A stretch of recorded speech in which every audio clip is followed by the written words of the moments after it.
leaf blowing. Yeah, we can start streaming. Okay. Just as we start. Where's our? Oh, I guess we don't need necessarily the oops slide. Oh, I just took it off. I can put it back though. As you wish, doesn't matter. And the people, the breakout room are back, is that? Oh, I didn't do it today. Oh yeah, okay.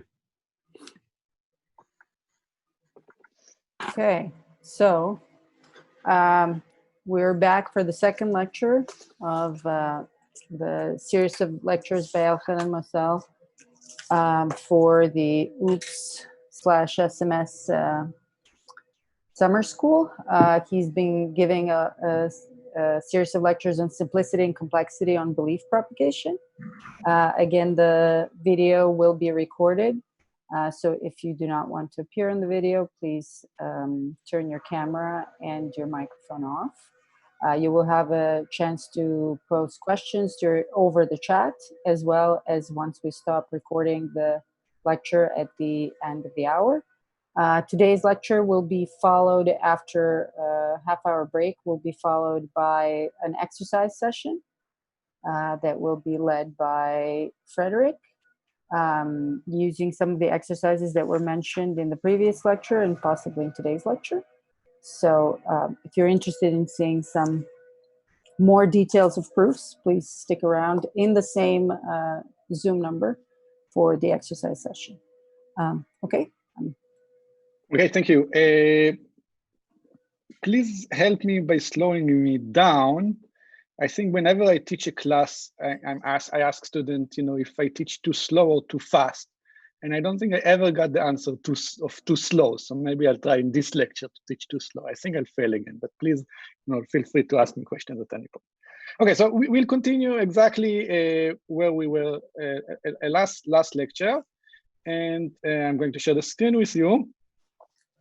So we were looking at this picture in two different ways. If you remember this picture is a picture where on one hand, we think about this picture as the broadcast process on the tree, or this Markov chain on the tree, where each bit of this image is going through this process of copying with probability theta and randomizing. Otherwise, you get these pictures of the leaves. So that's one way of thinking about it, where the tree is known, and we're just looking at this broadcast process, and maybe you want to recover the root. And now I'm going to talk a little bit about formally. Still, we are talking about the linear theory, if you want, about the other problem. In the other problem, we are, here's my pen. In the other problem, I will again erase the information that we don't have. In the other problem, we do not have any of the information up here. Even before, we didn't have the pixel, but now we don't even have the structure of the tree. And all we have is the vector in red here, and somehow from that, we want to recover the structure. Okay, so that's the problem I'm going to talk about. And again, we are going to see the significance of the Kestenstiegel. Any questions about this? Okay, so I'm going to give a simplified version of a sequence of work. I mean, what I'm going to present today is much simpler, but not in a way that pertains very importantly to the phase transition, a series of work that I did at the beginning of the 2000s, and then some with Mike Steele, some with Daskalakis and Rock, and essentially say that there's important phase transition that happens according to the condition if 2 theta square is bigger than 1 or 2 theta square is less than 1. The reason that we have a 2 here is that we are looking both at the case that Q is equal to, the symbols that we're looking at are bits, are either plus or minus, and at the case where D is equal to. So every node is going to have exactly 2 children, and that's the reason that this number 2 here is 2. This is the D. And what does the theorem says? The theorem says that for this problem of reconstructing the tree, which I'm going to define in a second a little bit more formally, the amount of information that you need, in biological terms, it's the length of the DNA sequence. In terms of in the picture that you had before, it's the number of pixels in the image that you need, L, that's needed to recover T, is logarithmic in N. I should say what N is. N is the number of nodes in the tree.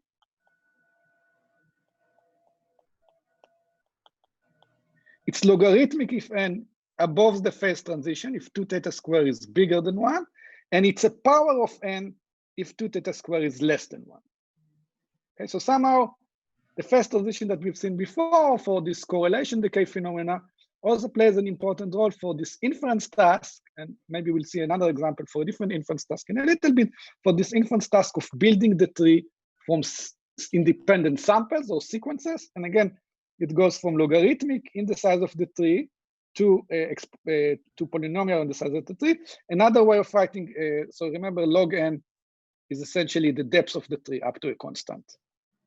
Okay, so the number of samples that you did is order depth of the tree if 2 theta square is bigger than 1, and it's exponential in h if 2 theta square is less than 1. So this is a pretty radical phase transition in terms of this parameter table.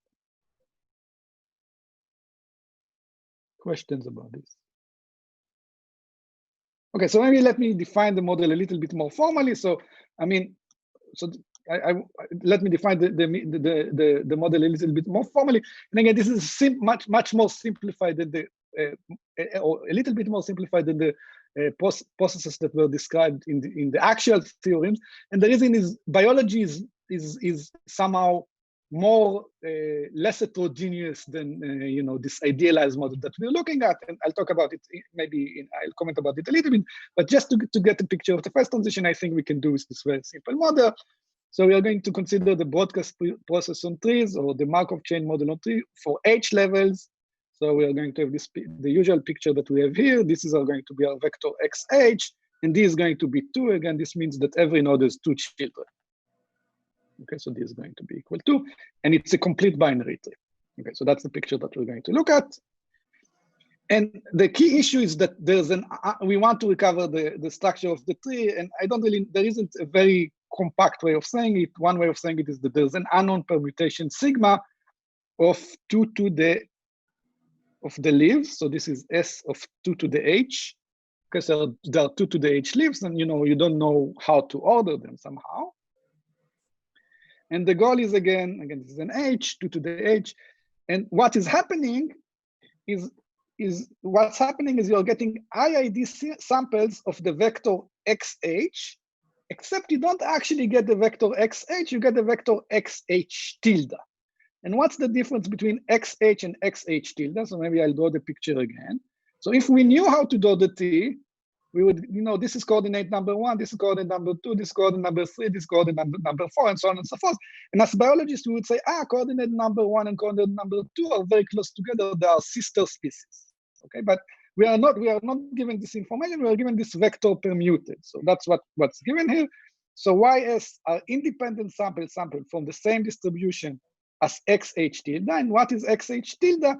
XH tilde is exactly XH but permuted according to the permutation sigma.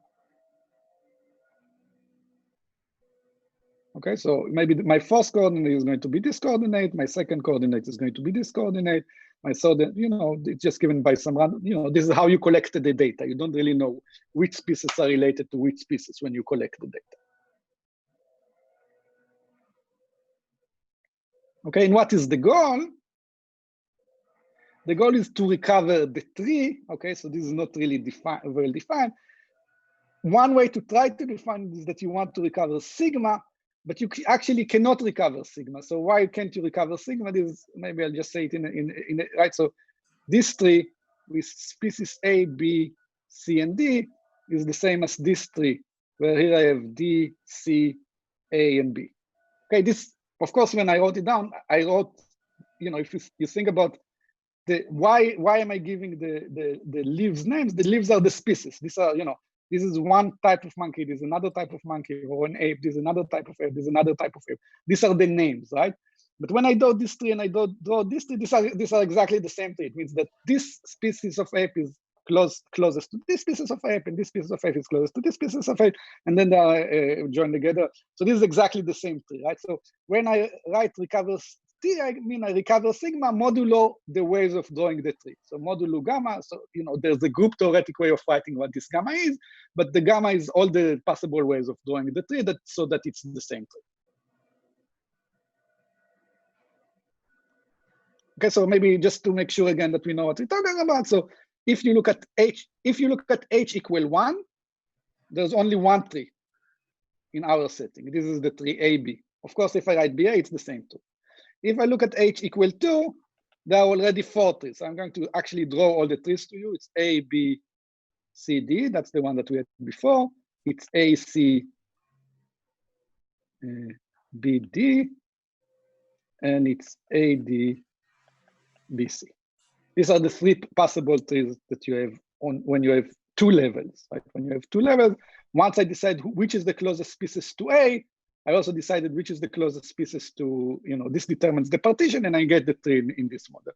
If you want to think a little bit more what happens when H is equal to 3, the combinatorics will give you 7 times 5 times 3 times 3. This is correct. I just calculated it 5 minutes before I joined the Zoom call. So, but essentially A has to be matched to something, then the next A has to be matched to something, then the next A has to be matched to something, which is determined, and then there's the ways of drawing the next layer in this way that we did.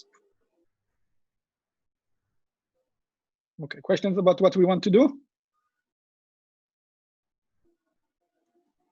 Okay, so I'll tell you how to do that. Okay, so this is what you want to do. I'm going to tell you how to do that. That's the best thing in life. It's like you teach undergrads linear algebra or something. You need to solve linear equation. Here's how you solve linear equation. So here's how you're going to do that. I want to recover this tree. It's going to be some recursive procedure, which I'm going to describe to you. The recursive procedure is going to be the following. For every 2 species I and j, so I and j are coordinates of the vectors that I get or species, I'm going to estimate the covariance of the i's coordinates of the j coordinates. So I'm going to look at letter number 1 of the DNA, letter number 2, letter number 3. I'm going to compute the empirical covariance, which is just an estimate of the covariance. Why am I going to do it? Then I'm going to say, okay, I'm node number 1. Which is the guy that's most correlated to me? Well, it's in the permutation. This is this node, so this guy is going to be my sibling. Then in the next node, I'm going to ask, who is the guy that's most correlated to me? This is going to be this guy, and so on and so forth. That's what I'm going to do. I'm going to pair them up in this way. Now, where is the recursion? So suppose I did my procedure. So I decided that this guy A is with B, this guy C is with D, and so on and so forth. I decided to match them up. Now I want to recurse. How am I going to recurse? I'm going to try to do the same thing for the parents. So I'm going to try to match, to find the right matching among the parents. But in order to do this for the parents, I have to know what's the sequences or what's the values here. And I don't know what the values here because they are not given. I didn't collect data on species that do not exist anymore, that are distinct, that are extinct, right? So I cannot do that. So what I do before, I estimate what are the sequences. So how am I going to do it? I'm going to do it, say, using the majority estimator. I'm going to define a new vector z. And z is going to be for each coordinate is going to be the majority of the descendants. Okay, so now some of you should have an objection. This is a good point of an objection, because what is the majority of 2 bits? The majority of 2 bits, well, it's that bit if they are the same. And what do you do if they're not the same? So there are various options. If they're not the same, maybe you choose at random, or maybe you completely discard this sample and you say that for this sample, you're not going to compute the correlation.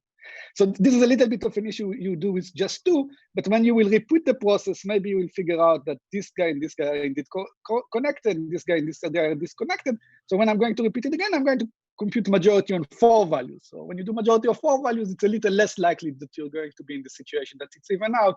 So these issues about things being not well defined is a little bit less of an issue, but it's in any case, it's not an issue. Okay, so we are going to repeat this in this way. We are going to recover the structure of the tree. Okay, so what are the exercises for you? So I'm not going, I mean, you know enough in order to prove everything that's written in the slides. I'll tell you what are the 2 exercises. So let PMH be the probability of recovering the tree from M independent samples. So the claim is the following. If 2 theta square is bigger than 1, we are above the Kestenstiegel bound, and the number of samples is less than a constant times h, the constant does depend on theta, then the probability that you recover the correct tree is at least 0.9. So you do this procedure with number of samples that is just a constant times the depth, and then the probability that you recover the correct tree is at least 0.9. On the other hand, if 2 theta square is less than 1, then the probability that this specific procedure works is less than, no matter how large M is, is less than the number of samples, M again is the number of samples, or the length of the DNA sequence, times some other number, C theta, which is less than 1 to the power H. What does that mean? It means that in the regime where 2 theta squared is less than 1, the length of the DNA sequence, or the number of samples that you need, is exponential in the depth of the tree. So it goes from linear, when 2 theta squared is bigger than 1, to exponential, where 2 theta squared is less than 1. So M is what was L on the theorem statement? I have no idea. M, so very good. Thank you, Omer, for remembering. M is equal to L. In locally, M is equal. So in the theorem statement, it was L, and so in the theorem statement, it was L. Thank you. Good. Other questions? Okay, so nobody likes to solve exercise. Is there a question? Or there was a question in the chat, whether the optimal constants are known. So the optimal constants are not known. I mean, this constant is not known, which I think is slightly less interesting, but I think this constant is actually interesting, and this constant here is not known. I mean, because this tells you what is the right exponent, and we don't know what is the right exponent. So that's a very good question, and I think it could be a good research problem, right? So definitely the proof that I know are not fine enough to answer this question. But just to be clear, I mean, I think the right question to ask is what are the right exponents if you're using the best algorithm. Here I just presented the specific algorithm. You know, you want to ask what's the best constant to use any algorithm. And maybe related to that, let me actually give you a way of proving exercise number 2. And the way of proving exercise number 2 will show that this is not dependent on the specific algorithm that we use. In fact, any way you are going to try to recover these trees, you are going to be unsuccessful if 2 theta squared is less than 1, if the number of samples is not exponential in nature. So that's what I'm going to do next. I'm going to prove something more general. So next, we're going to do something more general.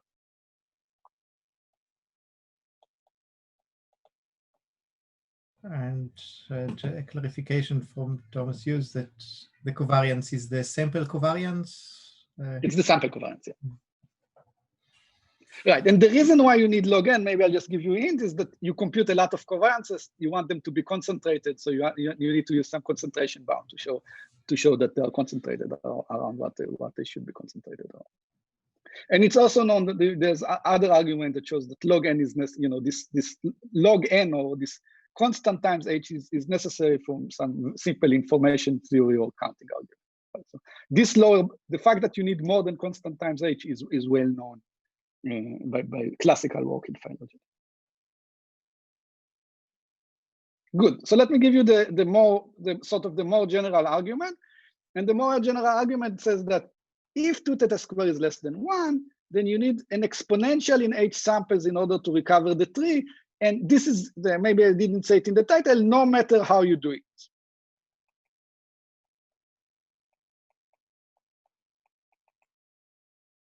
Okay. So I'll just give you this argument. This is a very simple argument.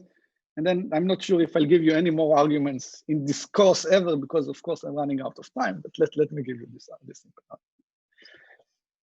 Okay, so let's do this argument. So first I want you to start with an exercise that relates to something that we've seen in the last lecture. So what have we seen in the last lecture? We've seen this, for a fixed tree of h levels. So here we have h levels. We can either start with a plus, and then the measure that we get here is pt plus, or we can start at the minus at the root, and the measure that we get is pt minus. And if you remember in the last lecture, we had a very simple base rule, which says what's the change of measure when you look at pt plus, pt minus versus pt. And applying this change of measure, you can see that the total variation distance between pt plus and pt minus, these are the distribution on the leaf just for one sample, is less or equal than 2 times, or I think it's, okay, maybe it's actually equal, 2 times the expected value according to the mixed measure, where you take half of this and half of that, of the absolute value of m of h. M of h was the magnetization of the root. It's the value of the expected value of the root given the boundary. And what we've seen last time by induction is that this is less than, sorry, applying Cauchy-Schwarz. I mean, you have to prove this, but I'm telling you how to solve this exercise. Applying Cauchy-Schwarz and using what we've seen last time about the exponential decay of this quantity, the L2 norm of MH, this is less than 2 times 2 theta squared to the H over 2. Okay, so that's the exercise that I want you to prove. It follows pretty easily from things that we've seen in the last lecture. Okay, why does this help us? Now I'm just going to show you something a little weaker than the claim, but I'm going to look at 2 very big trees, each of them consisting with 4 subtrees. So this is a big subtree, which I'm going to call capital A, capital B, capital C, and capital D. One tree is going to be this tree, and the other tree, say I'm going to match subtree A with subtree C. Here I have subtree B and subtree D. Sorry. So this is C. And oops. A, C. Here I have B and D. Okay, but these are the same trees. A is some big tree of H level, B is some big tree of H level. So when I say A, I mean, you know, the names that are written here are exactly the same names that are written here. The names that are written here are exactly the same name of the species that are written here, and so on and so forth. Okay. So that's the situation. And now I claim that from the previous claims, it follows that if I look at the total variation distance of the full distributions that I see here and the full distribution that I see here is essentially at most essentially at most the same thing. So instead of 2 times this quantity, it's going to be 8 times this quantity. Why is this true? This is true for some stupid reason. What's the stupid reason? I'm actually going to condition on the value here, here, here, here. And condition on the value here, here. I'm going to tell you what are these values. So if I'm going to tell you what is this value, everything is independent, and I'm asking you, you know, what's the total variation that I get between this measure and this measure and this measure and this measure, and you know what you're going to see is you're going to see that the same bound that we had last time applies it. Okay, so the reason that there's 8, it's 4 times. It's sort of the fact that the total variation distance when you have multiple coordinates, there's a linear bound, right? So the triangle or the tensoring inequality holds. Okay, and once you have that, you can apply it for independent samples. So now if I have independent samples, again, I apply the same fact about total variation distance for independent coordinates going up linearly, and I'm going to get that the total variation distance when I have m samples or independent or DNA sequences of length m is going to be at most 8 m times 2 theta squared to the H over 2. And what does that mean? It means that in order to distinguish between the 2 topologies, I need this quantity to be close to be at least 1/2, or at least, you know, it has to be a non-negligible number. Because if the 2 distribution of the samples that I get from one case and the other case are very close together, it means that the distribution are not distinguishable. In order to be distinguishable, the total variation distance has to be close to 1. So this has to be close to 1, but this, in order for this to be close to 1, it means that the number of samples that I need has to be exponential in H. It has to be at least 2 theta squared to the power minus H over 2. Okay, and that's the proof.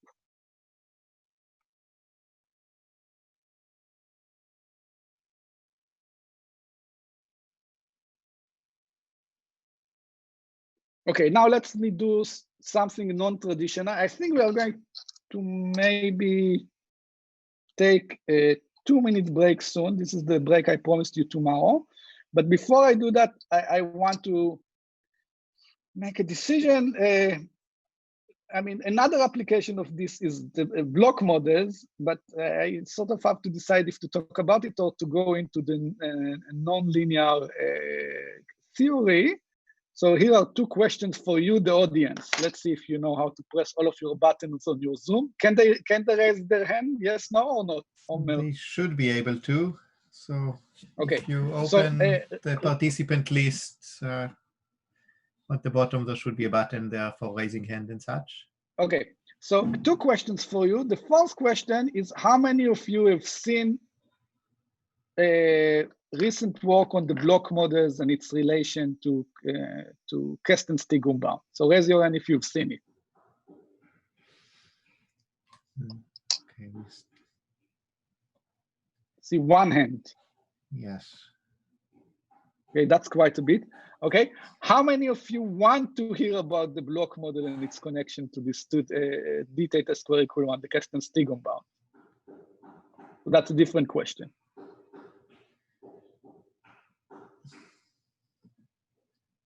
Okay, now I know how many people are actually listening. Okay, let's lower the hands. Lower the hands. Okay, maybe in order to know how many people are listening, how many of you want me instead to go and talk immediately about some nonlinear theory, some nonlinear Q?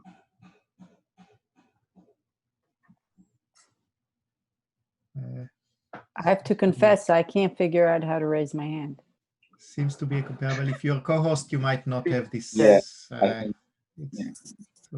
Okay, so it seems like fewer people. So okay, so let's take 2 minutes break in which time I'm happy.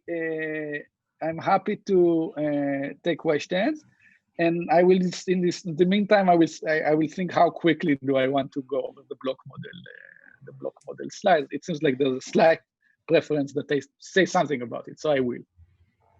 Okay, so if there are any questions, so we start again in 2 minutes, which according to my clock is. And yeah, I can see the chat. And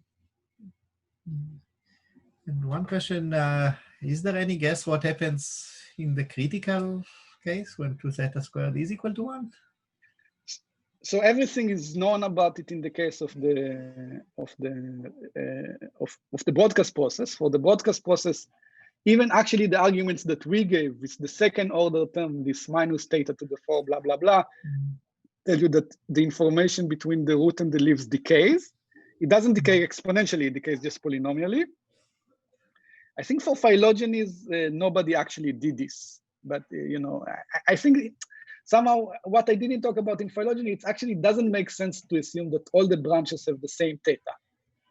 So anyway, you need to assume the different branches have different theta. So somehow maybe the critical case is less natural there, right? So I think it was natural in our case to assume that all the edges have the same theta just to explain the main connection between the correlation decay and constructing the trees. But from people who actually do phylogeny, if you tell them that all the tests are the same, they will laugh and go away. Right? So that's, you know, you don't want to do that. So. Mm-hmm. Okay.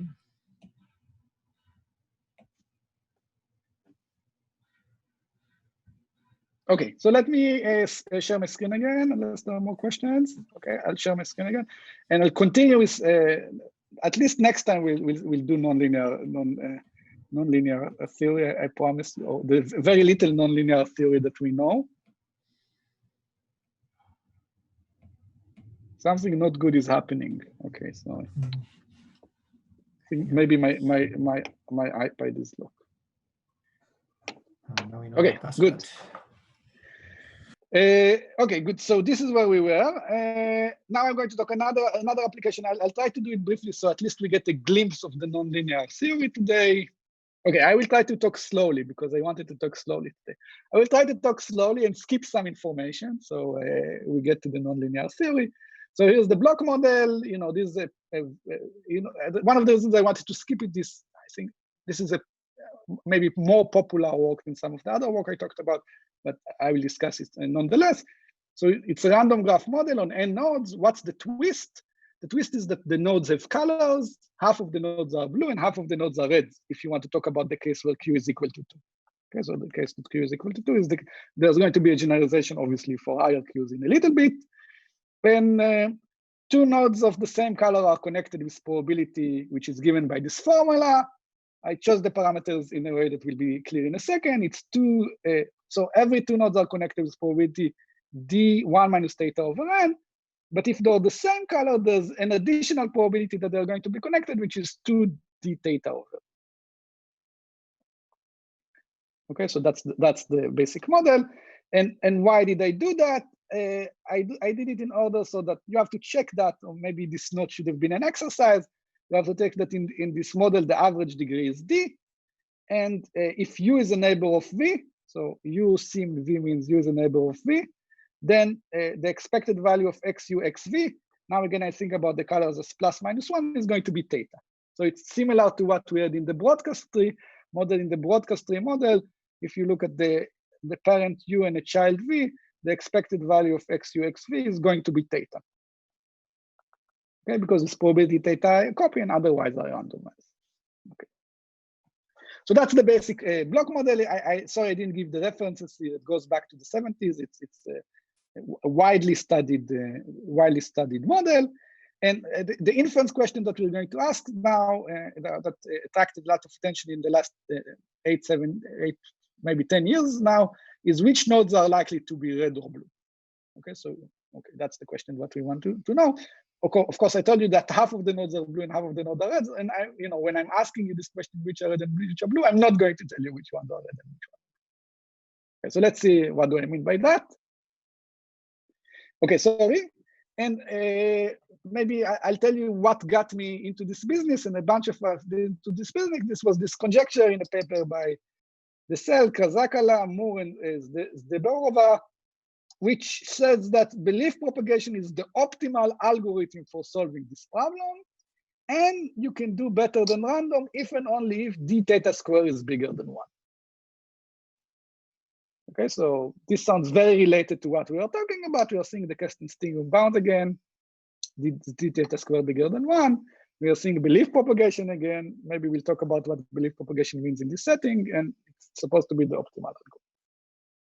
Okay, so let me just maybe demonstrate in picture what this model is. So I start from this model. Okay, maybe this is not a good sample, but some of the points are blue, some of the points are red. Between 2 points of the same color, there's an edge with some probability. Between 2 points of different colors, there's an edge with a different probability. That's a sample for the model. What's the inference problem? The inference problem is that I'm given exactly the same graph, but without the colors. I'm given these pictures, and somebody is asking me, please tell me which nodes are red and which nodes are blue. Okay, just from the picture of the graph. And what is the goal? The goal is to say, well, these nodes are blue and these nodes are red. I mean, let me just mention briefly 2 comments. There's a natural symmetry here, which is the red-blue flip. Right, so if I switch all the reds to all the blues and all the blues to all the reds, I'm going to get exactly the same probability distribution. So if I get a sample like that without the colors, I can't really say which are red and which are blue. I can say, this is one class and this is another class. One of them can be red, one blue, or one blue and one red. And the other thing is that, I mean, we are looking at a pretty sparse graph, sparse random graph. So we cannot really recover everything, cannot recover all nodes, even up to this global flip. And this is because if you just think about it, if you look at an Erdős-Rényi random graph, an average degree is some constant d, then there are many isolated nodes. For isolated nodes, there's no way for you to know if they're blue or red, right? Each of them is not connected to anything. Right? And there's a bunch of small components, there's a bunch of stuff that there's so what you really want to do is you want to infer a little bit better than random. So there's this notion of detection, which is to classify better than random.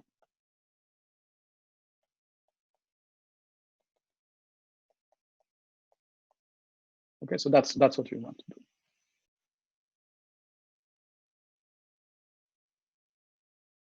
Questions? Okay.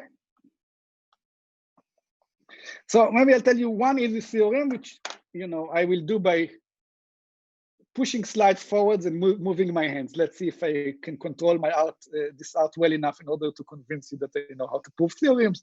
Of course, I'm going to cheat in a number of places, but let's try to do it. So this, how with Joe Neiman and Alan Sly we got into this.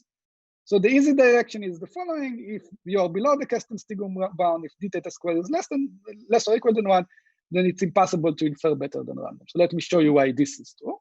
I mean, this is, so like I said, the easy direction. So I'll just show you in pictures. Okay, so what is the picture?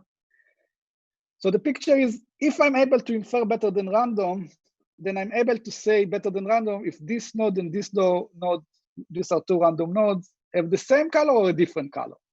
Right? If I have a classification that's better than random, then I can look at an average. If I give me 2 nodes, I can classify better than random. So of course, by symmetry, you might as well assume that I tell you that this node is red, and the question is, can I classify this guy, the green guy, better than random or not? And now, since I'm a very generous person, I'm not just going to tell you that this guy is red. I'm going to expose a level H neighborhood of this vertex in the graph, neighborhood of radius edge of this vertex is going to be with high probability a tree. And I'm actually going to tell you the colors of all level H of the tree. So I'm going to give you this guy and all of these guys, and your goal is to guess the value of this. Now, what is the point here? The point is that XH is essentially level H of our broadcast process.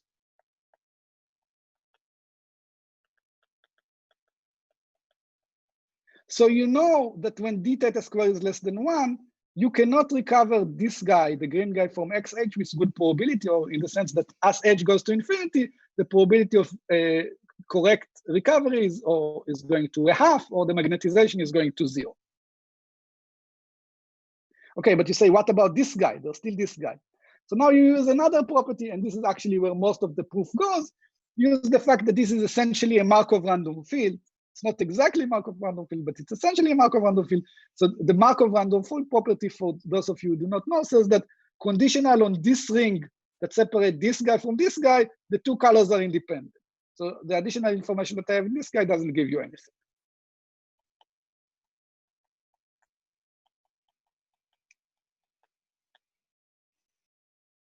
Okay, so you see a very, very clear connection to the broadcast tree model, and of course the physicists were aware of this connection. I mean, somehow they missed this theorem. This theorem is pretty easy.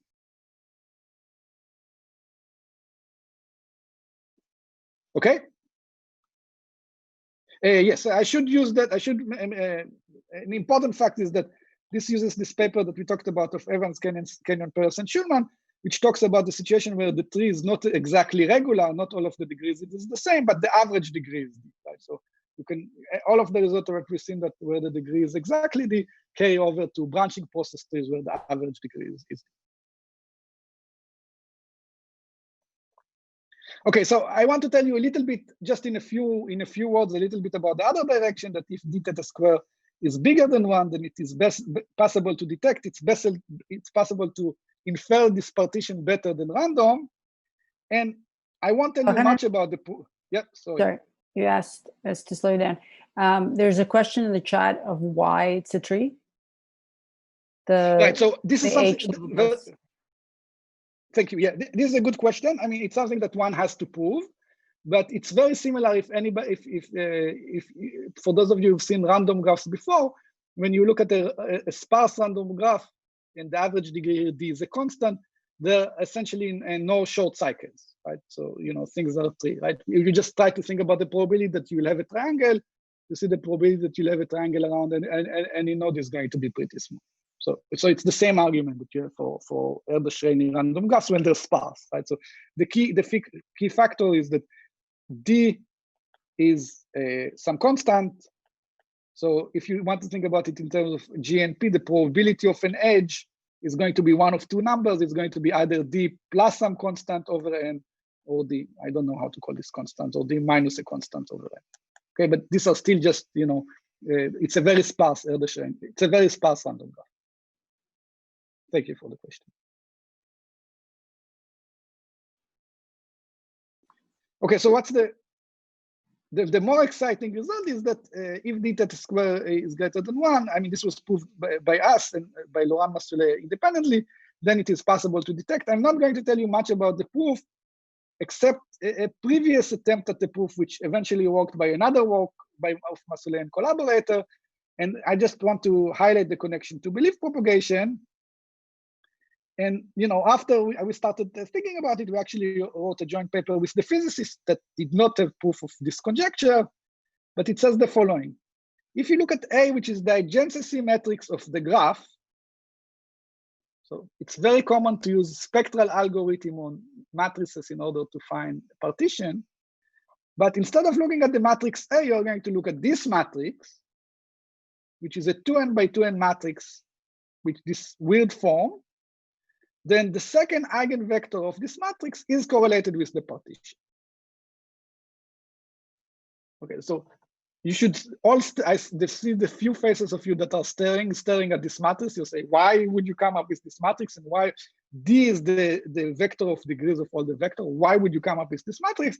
And what I want to tell you is that, the reason that we got this matrix is that we linearize this belief propagation.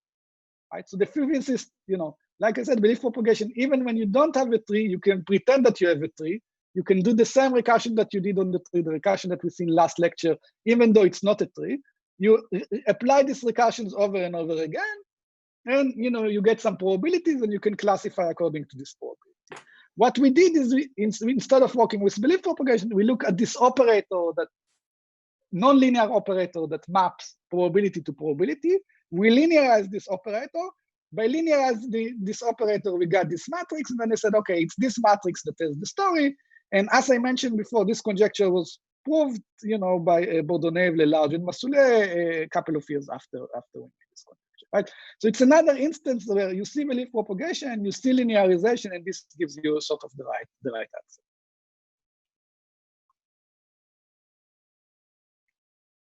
Okay, so maybe I will conclude this part just from beautiful picture of that, in this paper with the physicist, of how does it actually look. So this matrix is not the kind of matrix that you're used to. It's not normal. It's not symmetric. So the spectrum is interesting, right? So the spectrum is complex. There's always this eigenvalue which corresponds to the average degree. This is not the interesting eigenvalue. This is the interesting eigenvalue. The eigenvalue and the corresponding eigenvector that corresponds to the partition. So this is from a sample from this model, and our friends also applied it to a bunch of actual networks. And in many of them, the real eigenvalues outside of this circle of radius square with the average degree seems to correlate with communities in the data. Okay, any questions about this part before I start talking about the nonlinear theory?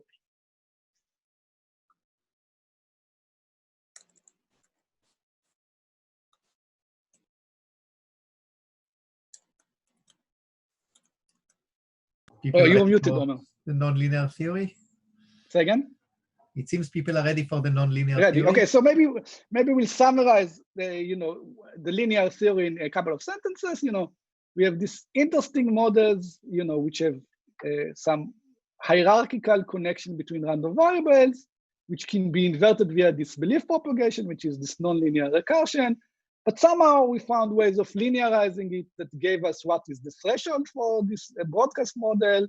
And it also gave us what the threshold for phylogenetic reconstruction. And it also gave us what the threshold for this partition, this one of partition of the block model. So we somehow, by linearizing stuff, we got the right answer, which is beautiful.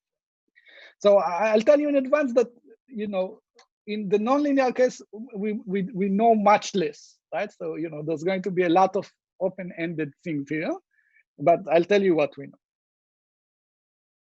Okay, so for me, nonlinear theory is going to be large Q, and I'm going to talk specifically about what this large Q is maybe in the next lecture, but for now, just assume that Q is equal to 100, okay, or 20 or something. I mean, it can be smaller than that, but the number of colors is bigger. We have exactly the same process. We copy this probability data, we randomize otherwise, but that's going to be the setup that we have.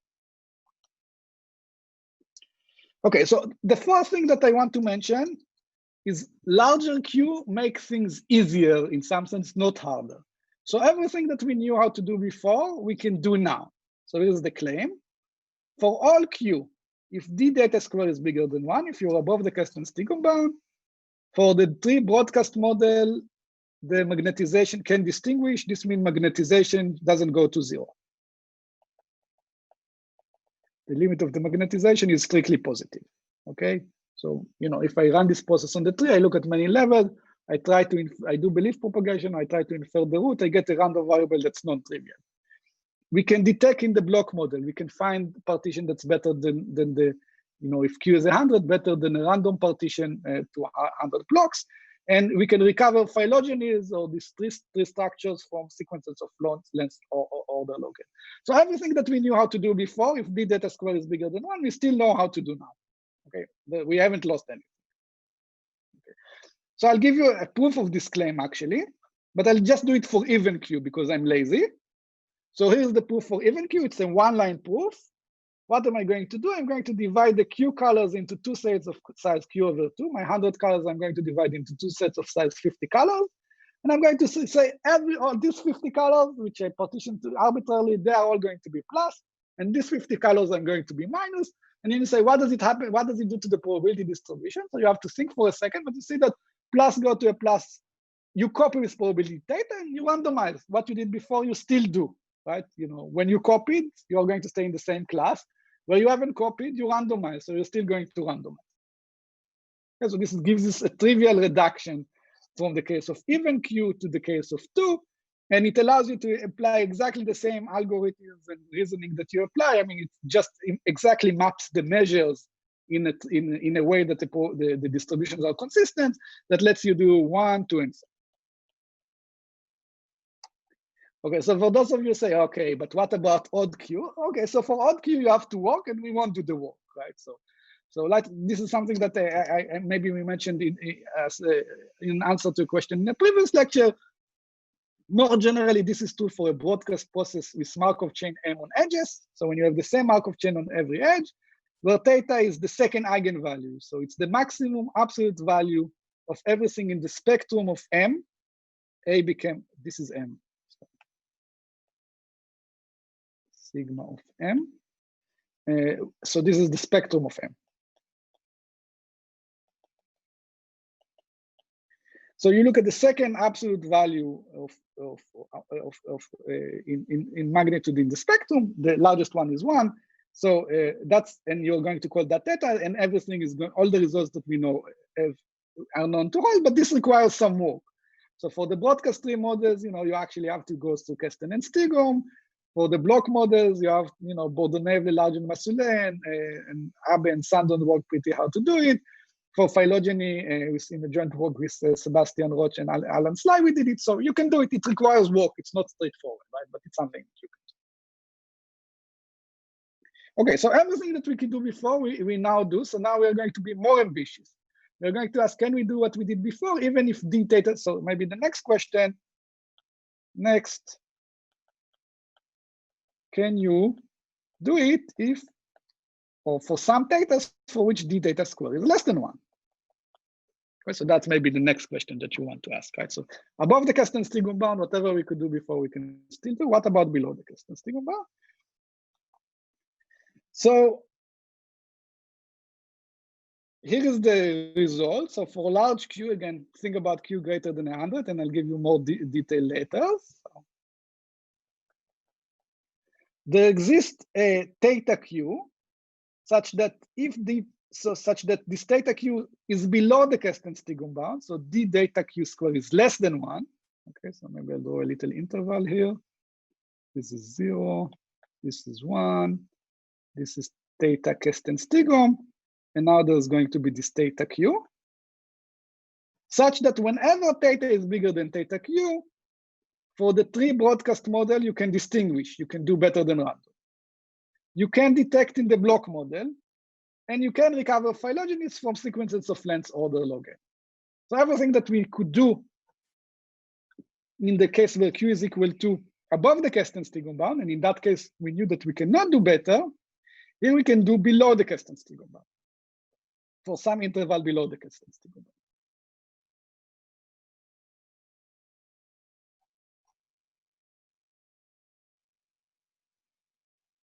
Okay, but there's a twist. What is the twist? I'm going to tell you what are all the twists. So you can do it, but you cannot do it using linear estimators. Remember, one of the nice things about the case Q equal 2, we analyzed belief propagation, and we analyzed another algorithm, which was the majority algorithm, and they both gave us the same threshold, and we were happy. But for large Q, this is not the case. With linear estimators, you can only do things above the Kesten-Stigum bound. Or you cannot do it with robust estimators. I don't know if I'll have time to tell you what robust estimators are today, but you cannot do it with robust estimators, right? So somehow your reconstruction procedure has to be much, you can do belief propagation, which is this nonlinear iterations of random variables, and this would work, but if you want to do something simpler things are not going to. You can detect in the block model, but what is going to be the twist? So this is a twist that's not known formally, but it's believed to have a computational statistical gap. So this is, this conjecture was made many times. I think I'm citing these papers as papers that gave some evidence of that, but it goes all the way back to the physics papers. But what does it mean to have computational statistical gap? So people have algorithms that can detect better in this interval below the Kasten-Stigum bound, but these algorithms take exponential time. It's not like, you know, some spectral algorithm that you look at a matrix, compute an eigenvector. You know, these algorithms like, oh, I'm going to enumerate overall partitions. For each partition, I'm going to do something. So it's something that definitely nobody will apply in practice. And you can recover phylogeny from sequences of order log n. So this is not written. I mean, for one of the reasons that it's not written is that in the very, very simple case that I told you right now, so why is it not written? So if all thetas are the same, you can apply the same algorithm that we've seen today.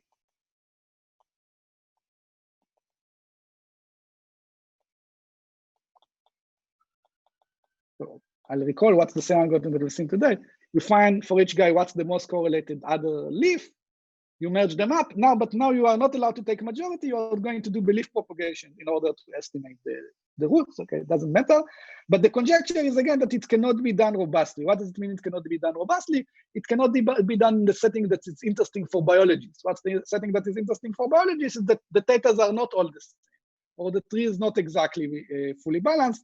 And this conjecture, I think, just for these lectures, I finally found two formal formulation of this conjecture that maybe I'll give in the next lecture.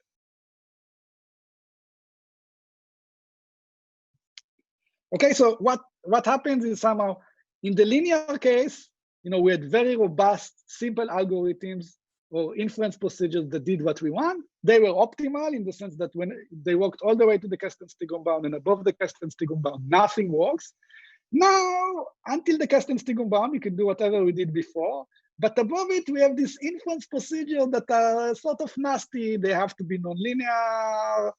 You know, the only way we do know how to do the block model is we have to do something that's running exponential time. The only way that we know how to do phylogenetics is to assume a lot of unreasonable assumptions. So somehow you get this feeling that things are more delicate and hard. Okay, so maybe in the next few minutes, I'll just give you a little bit of a feeling of you know, the fact that we know that things do not work. And next lecture, you know, maybe we'll start with a few minutes or the first few minutes of the talk. I'll tell you a little bit more about what some of the nonlinear things that we believe or conjecture. In particular, I tell you about these two conjectures. So I'm going to tell you about two results that shows that, you know, if you want to do something robust in some sense, or something non-delicate, then the Kasten-Stigum bound is the right bound, even for large Q. So I'm going to tell you about two theorems. One is was joined with Yuval Perez, and one was joined. Oh, this is me actually. Joined with Svante Jansson. Okay, never mind. But these theorems are the following. So we are in the just the broadcast process. So we have one tree. And you know, Q is large.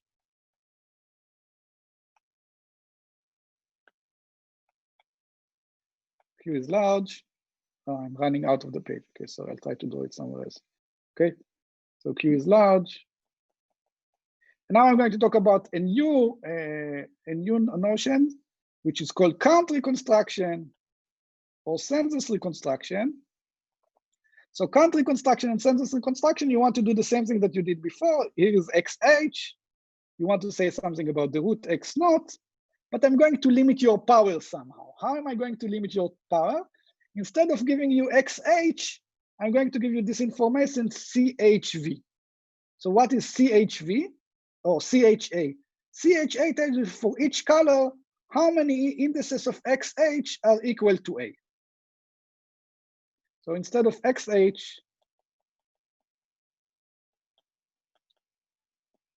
I get the count of XH. And again, the count of XH, you know, XH is a 2 to the H dimensional vector.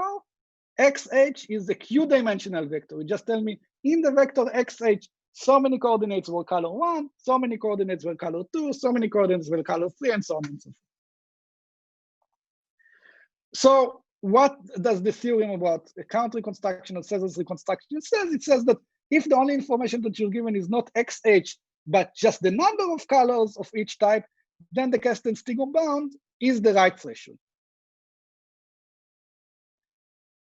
So let's think a little bit what it says. Somehow it says that what belief propagation is using, because it's working above the Kestenstiegel bound in this case, it's not just using how many are there of each particular type, it's also using where are they. So it's not using the fact that there are so many blue, so many red, so many yellow, so many green. It's using something like, oh, this blue here, and there's another blue here, and the green is here, is here. It uses the more delicate information about their location. Okay, so that's one sense in which you need, you know, if you want to do something robust, then you can only get to the Kestenstiegel bound. And there's another notion which I'm going to talk, and I think I'll finish with this. There's a notion of robust reconstruction. So in robust reconstruction, we are, you know, what you're given, maybe I'll draw the picture here in robust reconstruction.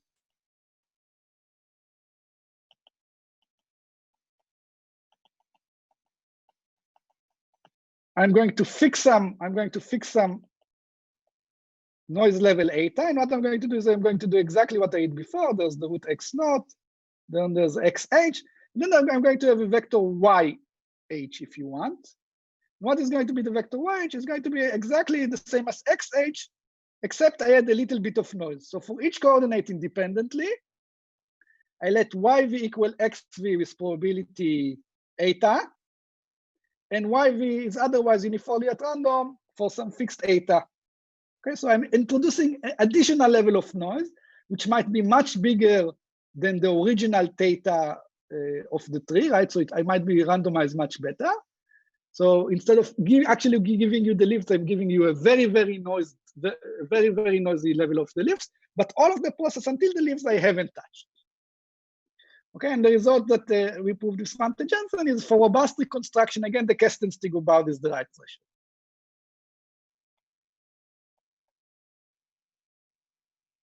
Okay, so again, it means that somehow what belief propagation is using, it's not just using in which direction you are tending to be, which color, it actually wants to know that it's very strong that you're going in a certain direction.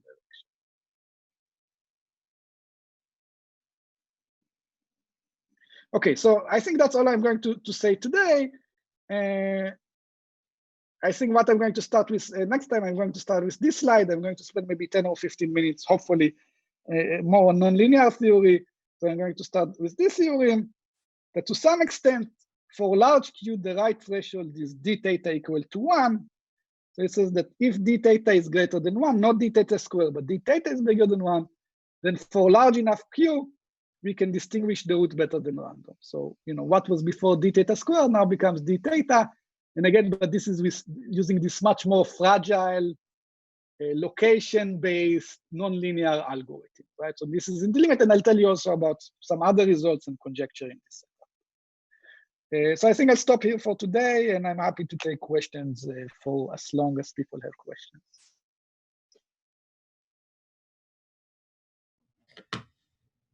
Okay, so let's unmute all the participants so we can thank Elchanan.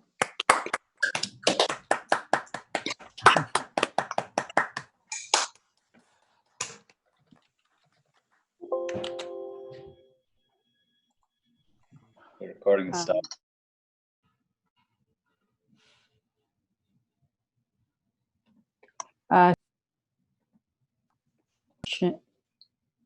We can take more questions now.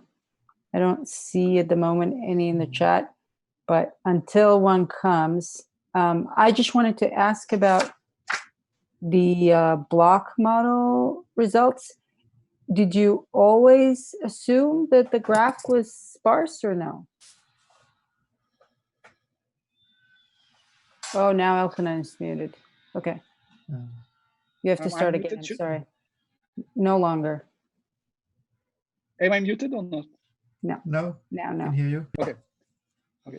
So yeah, there's a very long history for the block model. I mean, definitely the earliest result in the block models were in the case. So let me just give you a little bit of context about the block model. So people have studied the questions of partitioning of block models for at least since the 70s. And definitely the first works in this were in the dense case. And the connection to random matrices and rank 1 perturbations, go way back. And in fact, if you want the state of the art until this work with the linearization of BP was to use results from random matrix theory or perturbation of random matrix to see what you can do, there. And in the nonce, it essentially works all the way up to the case where the graph is sparse, up to the way where the average degree is log n or less. When the average degree is log n or less, we are aware that somehow what happens to the spectrum of the UGL operator is that they're too much influenced by the high degree nodes. So somehow the high degree nodes, kill all the usual spectral methods that we use. And that's the reason that there was a need for something new. But definitely the results about the denser case where the average degree is bigger than log n go all the way back to the 90s or 2000. Thank you. Other questions? So for the robust reconstruction, are you is it mainly interested when theta is much smaller than, so when eta is much smaller than theta? Then, since, as you say, it's comparable. So let me say, very good. You asked the right question. I was a little careless here. So the way it works is that you fix eta after you fix the theta. So you give me d theta square bigger than 1. I'm going to find the noise level eta, so that for this noise level, you will not be able to reconstruct. And the noise level is going to be much, much higher. Okay. But it's only at the leaves, right? So the statement is that if theta square is bigger than 1, or in one direction, if theta,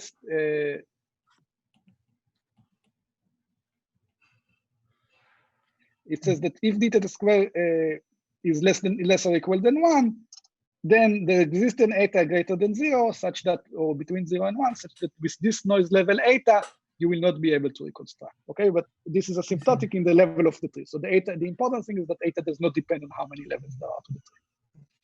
Okay. Yes. Only on the Markov chain and d and theta. Okay. Yeah. There's a question in the chat from Ratul. Could you explain how is giving the count providing lesser information? Isn't giving the same information as in the unknown permutation case? Good. So let me help clarify what's going on here. Maybe I'll try to find an empty page. I'm trying to dispense a lot of empty pages, so I don't have to add a page to my notes. But okay, so the unknown permutation case was a different problem. So in the phylogeny, I'll just try to sort of, so in the broadcast model, if you want, there's a single sample of XH. And the goal is to estimate, if you want, goal is to estimate X naught. In the phylogeny case, there's an unknown permutation,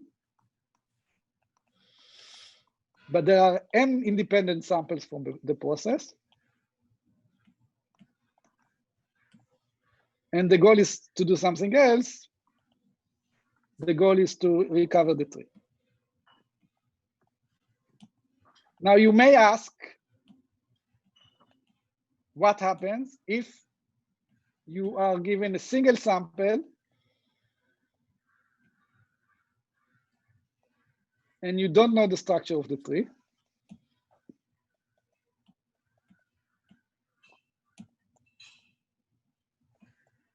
And this is a very good question, which I haven't thought about it until you asked it. So it's not completely clear that in this case you get something that is permutation invariant, because the distribution of what you get is not permutation invariant. Is it permutation? It is permutation invariant. So in this case, everything is good. In this case, everything is permutation invariant, and the only thing that you can do is you can do count reconstruction. Right? Because by definition, what you're given with a random permutation, so you get something that permutation invariant. So all the information that you have is how many do you have in each type, and therefore the only thing that you can do is count reconstruction. And therefore, for this problem, when you don't know the tree, then the KS bound is always the bound, always tight. This means for every Q.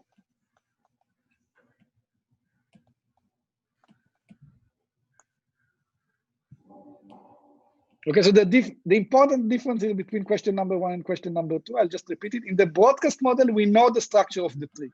We are given xh, but we know that these two coordinates of xh are sister coordinates. So we know the full structure. We know we are given xh. We don't know what's inside the tree, but we know the structure of the tree. In the phylogeny problem, we do not know the structure of the tree. And I guess the question that you ask is what happens if we are just given a single sample and we don't know the structure of the tree? If the meaning of not knowing the structure of the tree is what I said, it's, you know, you instead of your actual sample, you apply unknown permutation of the leaves, then you cannot do anything better than the count. And for the count, the Kestenstigon bound is tight. Does this make sense? Yeah.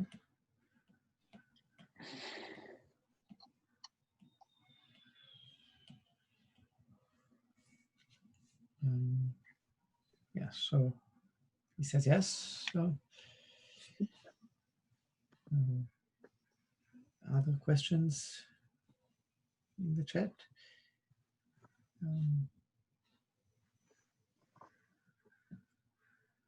So the TA for the review session is Frederick, was it? Frederick Koller, yeah. Yeah, is he here? I look him up and see. I don't see him on the participant list. I don't see him. Some people have already left, but so I'm not sure. I'll email him to check. I'll email him to check. Yes, so so the review session is supposed to start at past, and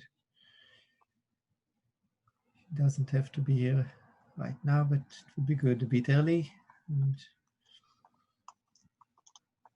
And people who are interested in this can either stay or log off and reconnect later. It will be at the same link.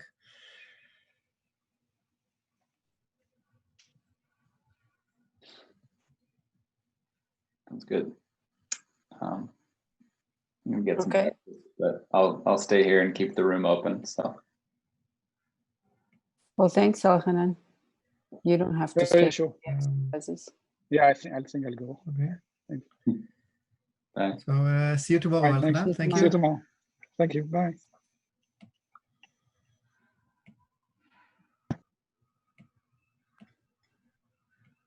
I'm going to stick around to see if Frederick shows up. I sent him an email yesterday, just with a brief explanation of how we run these. And he replied. So he's, no reply yet. oh, okay, that's